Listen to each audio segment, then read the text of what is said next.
What do you get when you cross stream of consciousness in the American war in Iraq? You get today's poem. Find out more on today's episode.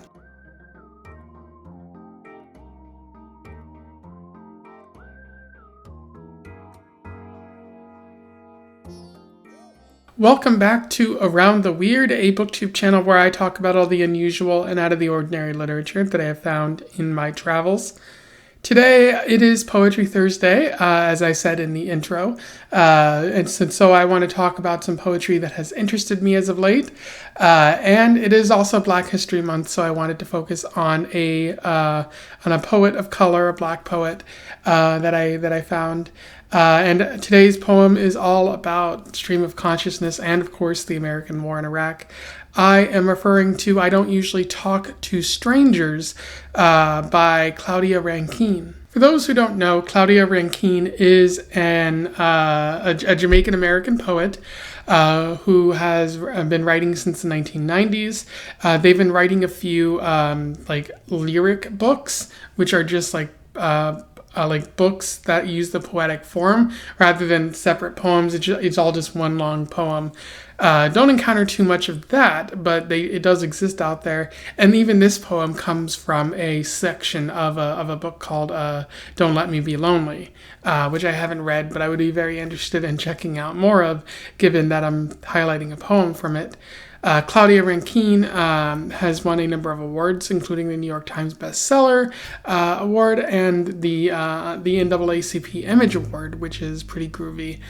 Her work often focuses more on the moment, and other people have said that it kind of defies genres, which I haven't read enough of her poetry to really know that for sure, but I don't know, you might find that if you explore more of her poetry. And so without further ado, let's talk more about I Don't Usually Talk to Strangers. I will read it, do a little bit of analysis, and we will move on from there. I don't usually talk to strangers. I don't usually talk to strangers, but it is 4 o'clock and I can't get a cab. I need a cab because I have packages, but it's 4 o'clock and all the cabs are off duty. They are making a shift change. At the bus stop, I say, it's hard to get a cab now. The woman standing next to me glances over without turning her head. She faces the street where cab after cab drives by with its light off. She says, as if to anyone, it's hard to live now. I don't respond. Hers is an Operation Iraqi Freedom answer. The war is on, and the Department of Homeland Security has decided we have an elevated national threat level, a code orange alert.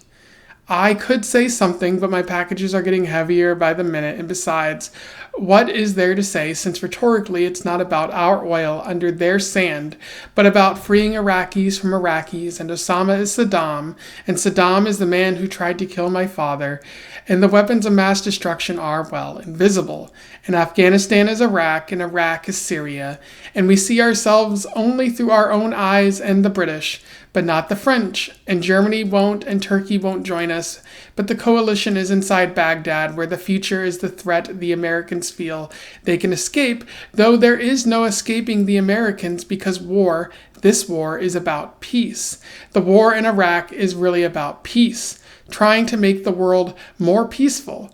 The victory in Iraq, when it happens, will make the world more peaceful. And so that was I Don't Usually Talk to Strangers, a pretty unusual poem.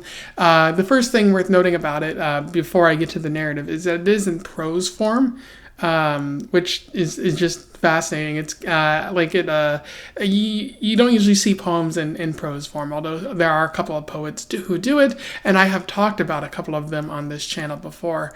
So it's a very unusual kind of style to write in, but I think it benefits from this poem because this, as I mentioned in the intro, this is stream of consciousness. She's just talking about what she's thinking and what's going on in her life, the narrator at least, or Claudia herself.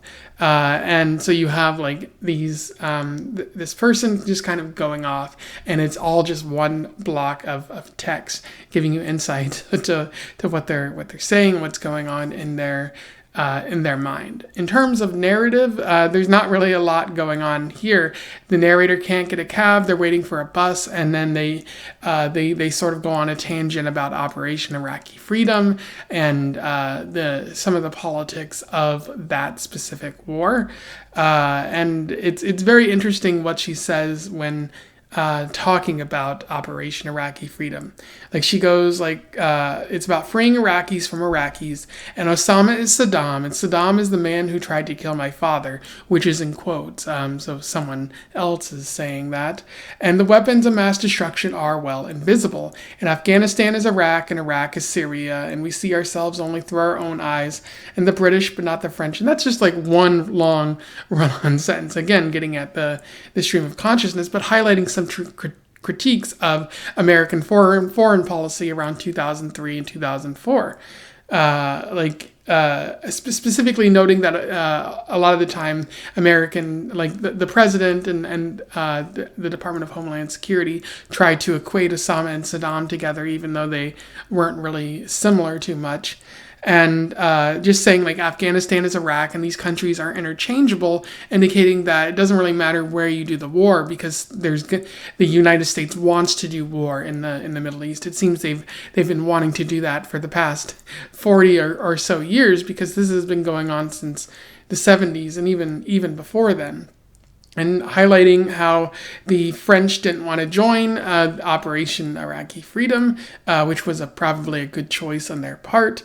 And what really strikes me is the end of this poem, where the narrator says, "The war in Iraq is really about peace, trying to make the world more peaceful. The victory in Iraq, when it happens, will make the world more peaceful." And given everything else that the narrator has said in this poem, it feels kind of sarcastic in a way, because as we can see, like the war in Iraq did not make the world more peaceful. A lot of people died, and it just led to more wars with Al-Qaeda and Hamas, and Hamas is more other places, or like ISIL or ISIS, or just a variety of people who were upset that we were in the Middle East bombing them and whatnot. And so, yeah, in fact, it didn't actually make the world more peaceful, which is what the narrator is trying to get at there through the use of sarcasm and maybe irony or something like that. Anyways, those are my thoughts on I Don't Usually Talk to Strangers by Claudia Rankine. Pretty solid poem, one that I definitely recommend that you go out and read. I will put a link to it in the description below. Let me know your thoughts, or if you have anything to say about my specific analysis here. I would love to hear from it, or hear from you and have a conversation. Otherwise, don't forget to like, share, and subscribe so that more people can find out about this poem or this author or this poet, or if they don't already know. And until then, I wish you the best of luck in your weird and mid-2000s political criticism travels, or something like that. Farewell.